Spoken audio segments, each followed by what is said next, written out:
ژیانە بێگومان دەیبینەوە.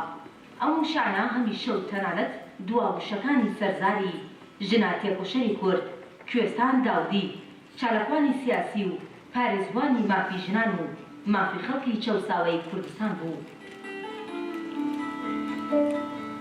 کوێستان لە خانەوادەیەکی دیار و نیشتمان پەروەر لە شاری مەهاباد لەدایک بوو. هەر لە تەمەنی لاوێتیەوە بڕیاریدا بوو کە تەنیا ژیانی جەستەی و لە چوارچێوەی نەریتی و باودا نەژیات. پێش تەمەنی 18 ساڵی لە فکری ئازادی خاڵ و نیشتیماندا بوو. هەر لە تەمەنی لاوێتیەوە وەکو کچە خوێندکارێکی خاوەن دیپلۆم دەستی بە چالاکی سیاسی کردو. لە ڕاپەڕینی ساڵی 1979 لە ڕۆژهەڵاتی کوردستان لە کۆڕی ئەو کچە ئازا و چالاکانی شاری مەهاباد بوو کە لەو ڕاپەڕینەدا بەشداری کرد. هەر لەو سەردەمەدا ژیانی سیاسی و ڕێکخراوەی خۆی بە کۆمەڵەوە گرێدا و بە ورە و توانایەکی زۆرەوە لە ڕێکخراوی نهێنی کۆمەڵەدا درێژەی بەخەباتدا. لە سەرەتادا وەکو یەکەمین دەستەی پێشمەرگا لە گوندی زگدڕاو گیرسایەوە و دەستی بەکار کردو، پاشان لە گوندی قزڵجا مایەوە.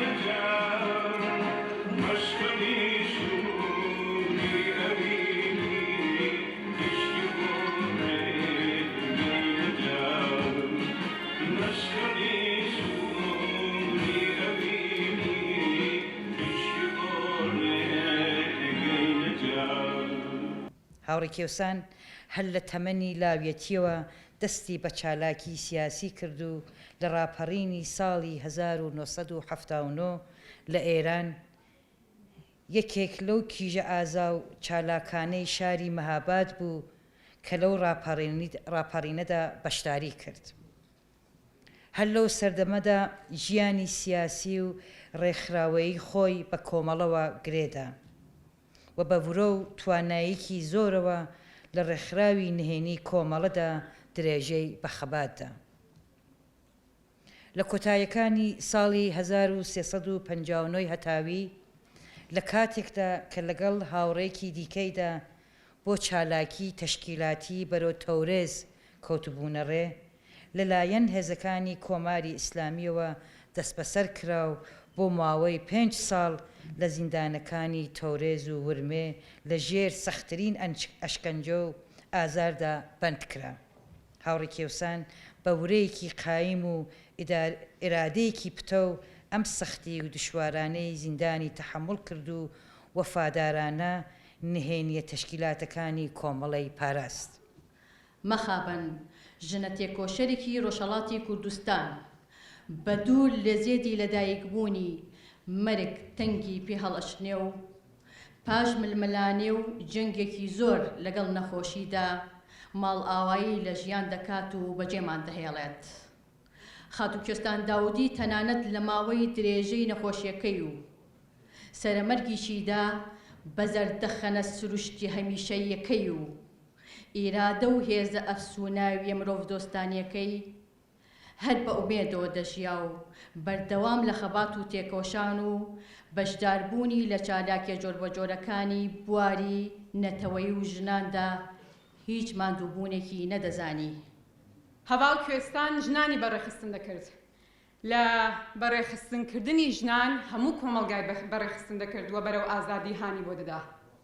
هەواڵ کوێستان بە چاوێکی زۆر ئەستاتیکانەوە ژیانی دەنێرا. هەر وەک لە وشەکانە دیارە هەواڵ کوێستان ژنێک پڕ بوو لە ورە، لە خەندە، لە جۆش، لە مۆڕاو. بۆیە دەڵێم کە هەواڵ کوێستان هیچ کاتێک لە لامان ناچێت و هەتا ئەوە بێت تێکۆشان بەردەوام بکات.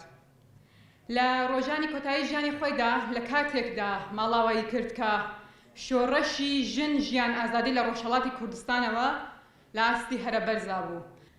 هاوڕێیان ناسینی من لەگەڵ خاتو کوێستان بۆ چەند ساڵێکە گەڕێتەوە بەردەوام بوون بۆ چەند ساڵێکە گەڕێتەوە کە لە کۆنگرەی نەتەوەی کوردستان خەباتمانە کرد ماڵەکەی واڵا کردبوو بۆ هەموو هەواڵان خۆی و هاوژینەکەی و مناڵەکانی لە هەر شوێنێک ئێمە ئەبینی وەکو خوشکێکی خۆمان وەکو هاوڕێکی دڵسۆزی خۆمانوا بوو بەڕاستی لە هەر شارێک لە شارەکانە کە کاتێک کۆبوونەوەمانە کرد ئێمە ئەمانوێز بڕۆین قسە بکەین بگەڕێن پێی ئەوتین هەواڵان وەرن با کارەکەمان تەواوکەین ئینجا کاتی ئەو شتانی تریە بەڕاستی ئەنێ هەموو کاتێ هێناینەوە سەر ئەوەی کە خەبات لە پێشترە لە شتە تایبەتیەکانی ژیانمان ئەو ئازارم هەرگیز لە دڵ دەرناچێکە هەموو کاتێ بە دەست و دیارێکی جوانەوە ئەگەڕایەوە ئەو یادگاریانی کە لە لای ئێمەیە ئەو لەچکانەیە کە گەریلا ئەیکەنە ملیان ئەو بۆ نەخۆشانەیە کە گەریلاکان لە خۆیانیان ئەیە من هەتاماوم ئەو دیاریانە لە لای خۆمە پارێزم